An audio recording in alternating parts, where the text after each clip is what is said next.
आदाब नाजरीन, इस्तकबाल है आपका टी एक्सप्रेस न्यूज़ में। मैं मोहम्मद ताज। आइए देखते हैं आज की अहम खबर। हमारे चैनल को सब्सक्राइब करिए ताकि हर वो ख़ास खबर आपको मिलती रहे। नहमदुहु व नसल्ली अला रसूलिहिल करीम। आज आप हज़रात ने ज़हमत फरमाई और जो कुछ मेरे साथ अफजलगंज के पुलिस अहदेदारों ने बदतमीज़ी की, उसके फ़ोटोज़ देखकर आप हज़रात ने कुछ सवालात मुझसे जो करना चाहते हैं ज़रूर कर सकते हैं मैं, लेकिन पहले मैं उसकी वजाहत कर दूं।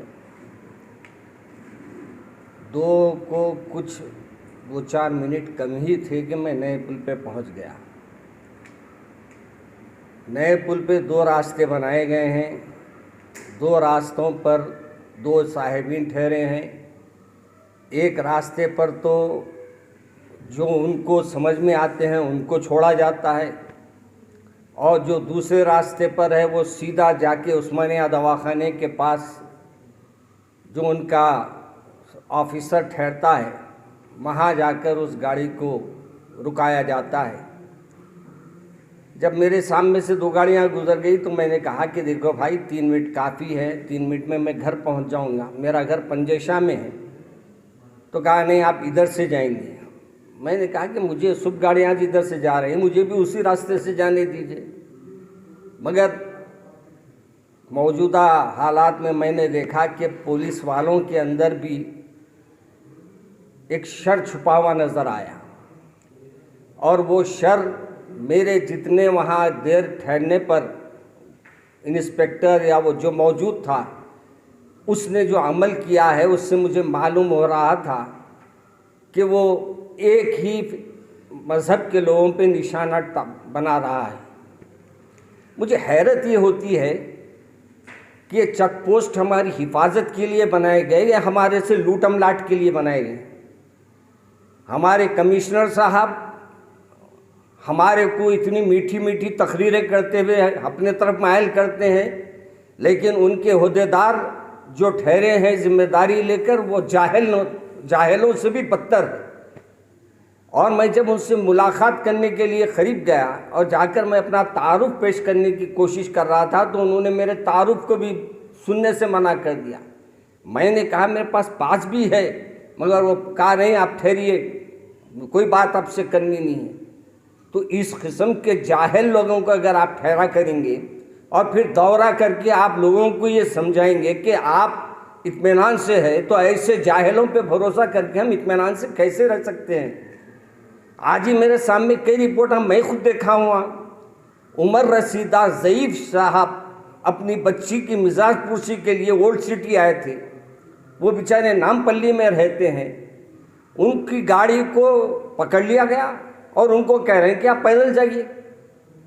क्या हमारे पुलिस वालों की आँख नहीं है? नौजवान चलो है भाई, आप नौजवानों के साथ करिए। एक ऐसी उम्र वालों के साथ जिसकी उम्र बेचारों की 60 से 65 साल की है, ऐसे लोगों पे ये जुल्म। और आप हुकूमत को खुश करने के लिए, कोर्ट के ऑर्डर को बजा लाने के लिए आप ये लूटम लाट का सिलसिला जो जारी करे हैं और सिर्फ एक तबके को जो निशाना बना रहे हैं, ये तो हैरत की बात है। आज मैं 2-3 मुकामात के तस्वीर मेरे पास लोगों ने भेजा। ये सिर्फ मेरे साथ हुआ है। मैं वो जो लोगों को तकरीबन लोग जानते हैं मेरे साथ जब ये अमल हुआ है तो आम पब्लिक के साथ ये पुलिस वाले क्या रवैया इख्तियार करते होंगे, इनके साथ क्या अंदाज इख्तियार करते होंगे। और फिर यहाँ का ACP हमारे, क्या है उनका नाम याद नहीं आ रहा, कोई आनंद साहब है शायद ना, आनंद, फ़ोन किए उनको, उनके ACP को फ़ोन किए।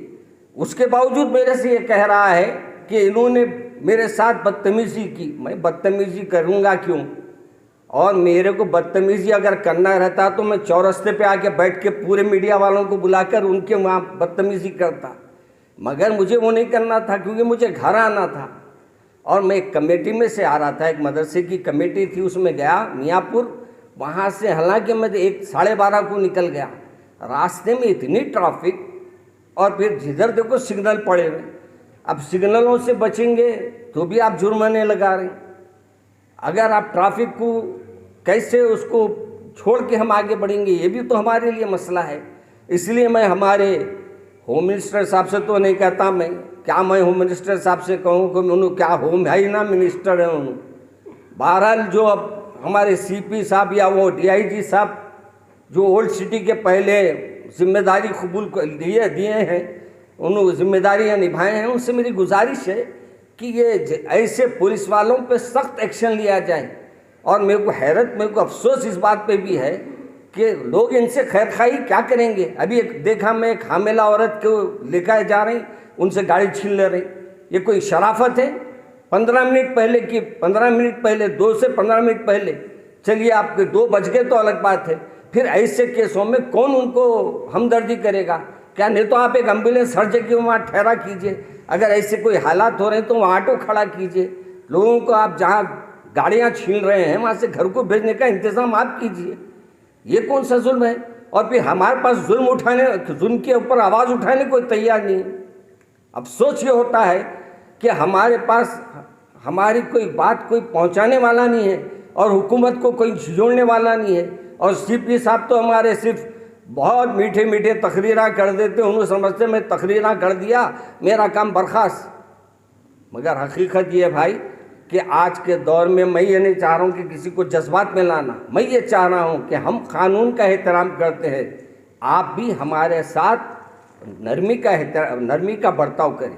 हाँ, नौजवान अगर फिर रहे हैं आप उनको बराबर रोकिए, बराबर उनसे सवाल कीजिए, मगर कोई अच्छी अहम शख्सियत दिखती है तो उसके साथ का तो मामला अपना रुख बदल के बात कीजिए। वही आप अपनी ज़बान, वही अपनी लफ्ज़ी, वही अपनी पुरानी आदतें कैसे आप बर्दाश्त की जाएंगी? इसलिए मैं मौलाना, चालान हुआ आपके साथ या फिर बातचीत करके छोड़ा गया आपने?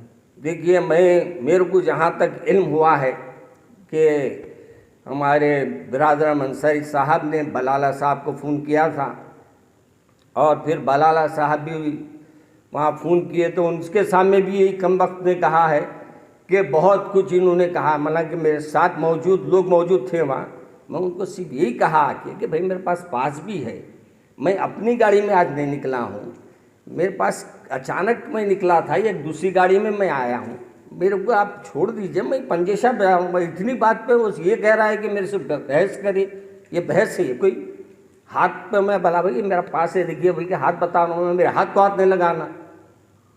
हमारे इनको गाड़ी छीन रहे हैं, हम कुछ नहीं करना, इनके हाथ को हाथ लगाए तो इनको कोरोना हो जाएगा।